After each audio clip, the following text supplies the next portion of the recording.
శ్రీకృష్ణ పరమాత్మ అర్జునుడికి భగవద్గీత ఉపదేశం చేసిన ప్రదేశం ఈ చెట్టు కిందే ఉపదేశం చేశారు.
अर्जुन ने देखा कि सामने भीष्म और द्रोण थे।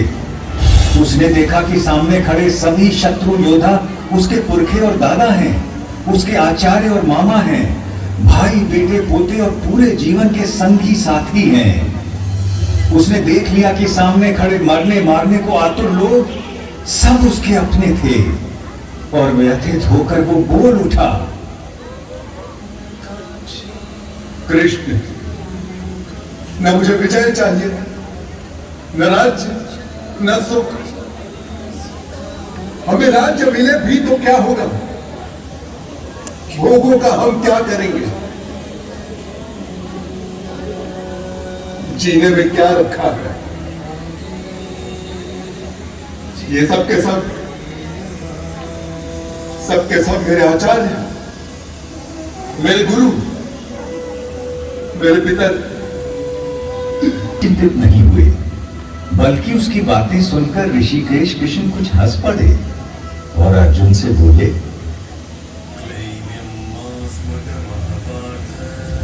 कायर मत बन पार्थ, यह तुझे शोभा नहीं देता। हृदय की शुद्ध दुर्बलता को त्याग दे और उठ खड़ा हो जा। तू तो परंतप है, तेरा काम है शत्रुओं को हराना, बैरियों को मारना। इस देह में आकर हमारी आत्मा बचपन, जवानी, बुढ़ापा इन सभी अवस्थाओं को प्राप्त करती है और फिर एक देह से निकलकर दूसरे देह में चली जाती है। इस देह परिवर्तन को देखकर कोई भी धीर बुद्धि व्यक्ति कभी भ्रमित नहीं होता है अर्जुन। जैसे पुराने कपड़ों को उतारकर मनुष्य नए कपड़े पहन लेता है, उसी प्रकार आत्मा भी पुराने शरीर को त्याग कर नया शरीर धारण करती है। इस आत्मा को ना तो शस्त्र काट सकता है और ना आग इसे जला सकती है, ना इसे पानी भिगा सकता है और ना ही हवा उसे सुखा सकती है।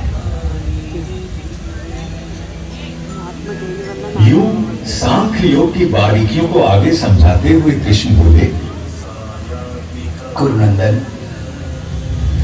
इस योग में व्यवसायिक बुद्धि और कर्म निर्धारित बुद्धि दोनों एक ही है, लेकिन जो अव्यवसायी है, अकामी है, अकर्मण्य है, उसकी बुद्धि तो अनंत शाखाओं में बढ़कर भटक जाती है अर्जुन। और फिर देवकी नंदन श्री कृष्ण ने वो शब्द कहे जो आज तक हर भारतीय के मन मस्तिष्क में गुंजायमान रहते हैं, तेरा अधिकार केवल कर्म पर है, फल पर कभी नहीं। तू कर्म करते समय फल की इच्छा कभी मत कर और कर्म से कभी मुंह भी मत मोड़। काश की मनुष्य ये बात हम पेड़ों से समझ लेते, जो सारे संसार को, मनुष्यों, पशु पक्षियों को निरंतर फल देते हैं, किंतु स्वयं उस फल के भोग के बारे में कभी नहीं सोचते। वरना तो सारे जंगल, सारे पेड़ पौधे, सारी वनस्पति कब की नष्ट हो जाती और उसके साथ संसार में संपूर्ण जीवन भी।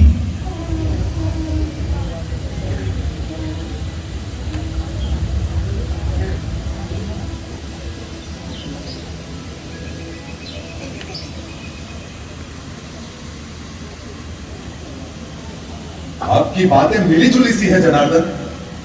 और अब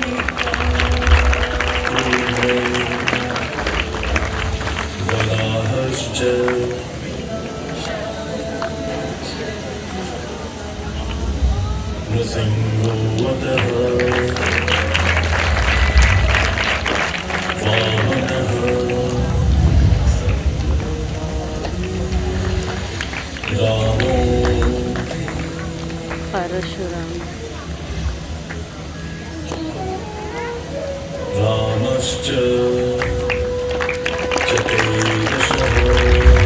अर्जुन के सीधे संशय के बाद भगवान ने उसे ध्यान योग के बारे में इस प्रकार बताया। श्रद्धावान, खोजी और इंद्रियों को जीत चुके व्यक्ति को ही ज्ञान प्राप्त होता है, और ज्ञान प्राप्त होने के बाद उसे शीघ्र ही परम शांति मिल जाती है। हे कृष्ण, आपने कर्मों से संन्यास की और फिर कर्मों के योग की भी प्रशंसा की। इनमें से सचमुच कौन सा हितकारी है? कृपया निश्चित करके मुझे समझाइए। अर्जुन, अपना उद्धार अपने आप ही किया जा सकता है, स्वयं को कभी गिराना नहीं चाहिए। हम अपने मित्र भी स्वयं ही हैं और स्वयं ही अपने सबसे बड़े शत्रु भी। जो बहुत खाता है ना तो योग उसे मिलता है और ना ही उसे जो बिल्कुल नहीं खाता। ना ही बहुत सोने वाले को मिलता है और ना ही बहुत जागने वाले को। जो यथा योग्य खाता है, जो यथा योग्य पैदल चलकर विहार करने आता है, कर्म में यथा योग्य प्रयास करता है, जितना सोना चाहिए उतना सोता है, जितना जागना चाहिए उतना जागता है, ऐसे योगी का योग ही दुखों का नाश करता है। यही तो विलक्षणता थी श्री भगवान के उद्गारों की, जिसमें जीवन के प्रत्येक पहलू की बात समाहित थी। परंतु अर्जुन ने फिर एक प्रश्न किया। कृष्ण, मन चंचल तो होता ही है, वो शक्तिशाली और कठोर आदताई भी है। उसे बस में रखना तो हवा को रोक कर रखने जैसा कठिन लगता है मुझे। निसंदेह महाबाहो, निसंदेह मन बहुत चंचल है और उसे बस में करना बहुत कठिन। किंतु कौनते, अभ्यास और वैराग्य से इस चंचल मन को भी वश में किया जा सकता है। भूत प्राणियों का महेश्वर और अजन्मा मैं इन सभी कार्यों को करने के लिए इस मानव देह पर आश्रित हूं। वो मेरे परम भाव, मेरे परमात्मा तत्व को न जानते हैं न पहचानते हैं, किंतु मैं पत्र, पुष्प, फल, जल जो कोई भी मुझे भक्ति भाव से अर्पित करता है, मैं ऐसे भक्त का हर उपहार बिना किसी भेदभाव के स्वीकार करता हूं। ये सब जो आपने मुझे बताया है केशव, उसे मैं 100% सच मानता हूं। आपका रहस्य ना तो देवता जानते हैं और ना ही दानव, किंतु अपना योग और विभूति एक बार फिर से और विस्तार पूर्वक बताइए ना जनार्दन, क्योंकि आपकी वाणी और वचनों को सुनकर मुझे तृप्ति नहीं होती। अर्जुन के इस प्रश्न के उत्तर में श्री कृष्ण, आकाश में सहस्त्र सूर्य एक साथ निकल आए तो उनका संवेद प्रकाश भी उस महात्मा की दमक की बराबरी शायद ही कर सके। इसलिए तो उठ, यश कमा, शत्रुओं को जीत, इस समृद्धशाली राज्य भोग। इन सबों को तो मैंने पहले ही मार दिया है, तुझे तो बस निमित्त बनना है पांडव। मेरे पास केवल वो लोग आ सकते हैं जो अपने समस्त कर्म मुझे अर्पित कर देते हैं, जो मेरी ओर उन्मुख हो, जो मेरे भक्त हो, जो इस संसार के सभी भूत पदार्थों और प्राणियों के प्रति शत्रुहीनता की भावना रखता हो, केवल वो ही मुझे प्राप्त कर सकता है। पार्थ, शनय शनय अर्जुन का मन कुछ स्थिर होने लगा और जिज्ञासु होकर उसने श्री कृष्ण से पूछा कि कुछ वक्त हमेशा सतत उनकी उपासना करते रहते हैं और अन्य उनको अक्षर और अव्यक्त मानकर उनकी उपासना करते हैं। अब प्रश्न यह है कि उन दोनों में से वो स्वयं किसको अच्छा योगी मानते हैं? भगवान ने बड़ी धीरज से उत्तर दिया, मेरा वो भक्त मुझे प्रिय है जो द्वेष नहीं करता, जो समस्त भूत पदार्थों और प्राणियों का मित्र है, जो सब पर करुणा करता है, जो निर्मम है, निर्मोही है, निरंकार है, जिसमें मैं नहीं, जो अपने को कर्मों का कर्ता नहीं मानता, जो सुख और दुख दोनों को एक समान समझता है, जो क्षमा से भरा हुआ है। मेरा वो भक्त मुझे प्रिय है जो संतोषी है, सदा योगी है, आत्मा को जीतने वाला है, इरादों का पक्का है और मन बुद्धि सब मुझ पर अर्पित करता है। जनार्दन, बहुत से लोग जो शास्त्र में बताए गए तरीके से हटकर पूजा यज्ञादि करते हैं, उनकी आस्था कैसी है? भारत, सबकी श्रद्धा अपने अपने व्यक्तित्व और स्वभाव के अनुरूप होती है। मनुष्य श्रद्धा का पुतला है, जिसकी जैसी श्रद्धा होती है वैसा ही वो होता है। अब अर्जुन ने एक अंतिम प्रश्न किया, महाबाहु, ऋषिकेश, केशिनी शूदन, मैं संन्यास का और त्याग का तत्व भी जानना चाहता हूं। इनमें से सचमुच कौन सा हितकारी है, यह भी समझना है मुझे। कवि, मेधावी और विद्वान एक बात अच्छी तरह से जानते हैं कि संन्यास उन कर्मों का परित्याग है जो फल की कामना से किए जाते हैं, और दूसरे विवेचक सभी कर्मों के फल के त्याग को ही त्याग मानते हैं। सात्विक कर्ता वो है जिसमें आसक्ति नहीं होती, जो अहमवादी नहीं होता, जो धैर्य और उत्साह से भरा होता है, जो काम के पूरा होने ना होने में सिद्धि असिद्धि में भी निर्विकार रहता है। इसलिए हे पार्थ, तू सभी धर्मों का त्याग करके मेरी शरण में आ, मैं तुझे सब पापों से मुक्त कर दूंगा। तू शोक मत कर। पांडव श्रेष्ठ महाबाहु अर्जुन, अर्जुन, आपकी कृपा से मेरा भ्रम नष्ट हो गया है, स्मृति वापस लौट आई है, संदेह दूर हो गए। और अर्जुन ने अपना गांडीव उठा लिया और प्रतिज्ञा तान दी, अब महाभारत होने को कोई नहीं रोक सकता।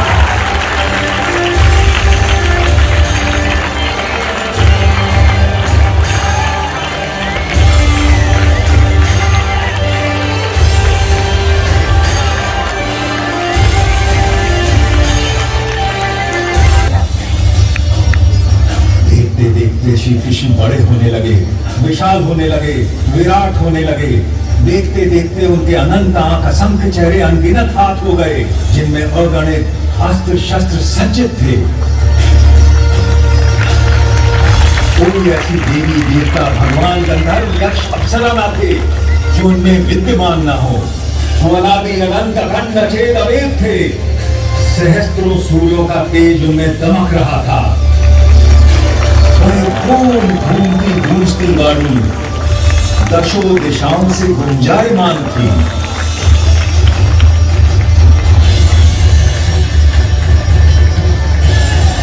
मैं अक्षर हूँ, अनिर्देश्य हूँ, अव्यक्त हूँ, सर्वज्ञ हूँ, चिंतन से परे कूटस्थ हूँ, अचल हूँ, ध्रुव हूँ। मैं ही भूतों के भीतर स्थित आत्मा, उनका निजित्व, उनका अपनापन हूँ। आदित्यों में मैं विष्णु, प्रकाश पुंजों में सूर्य, मारुतों में मारीची, नक्षत्रों में चंद्र, वेदों में सामवेद, देवताओं में इंद्र, इंद्रियों में मन, प्राणियों में चेतना, रुद्रों में शंकर, यक्षों में कुबेर, वसुओं में अग्नि, पर्वतों में मेरु, पुरोहितों में बृहस्पति, सेनापतियों में स्कंद, जलाशयों में समुद्र, महर्षियों में भृगु, वाणी में ओम, यज्ञों में जप, अजर पदार्थों में हिमालय, किरणों में अश्वत्थ, देवर्षियों में नारद, गंधर्वों में चित्ररथ, मुनियों में कपिल, अश्वों में उच्चैःसवा, गजों में ऐरावत, मनुष्यों में राजा, हथियारों में वज्र, गौओं में कामधेनु, जन्मदाताओं में कामदेव, नागों में वासुकी, पशुओं में सिंह, पक्षियों में गरुड़, मछलियों में मगरमच्छ, पवनकर्ताओं में पवन, ऋचाओं में बृहत्साम, छंदों में गायत्री, ऋतुओं में वसंत, नदियों में गंगा, शस्त्रज्ञों में राम, विद्याओं में अध्यात्म, सृष्टियों का आरंभ अंत मध्य मैं ही हूँ। सभी समाप्त होने वाला काल भी मैं हूँ पार्थ। सबका हल करने वाली मृत्यु मैं हूँ। भविष्य में होने वाले जन्मों का कारण भी मैं ही हूँ। मैं विश्व को मुख हूँ। ये पूरा विश्व मेरा दुख है।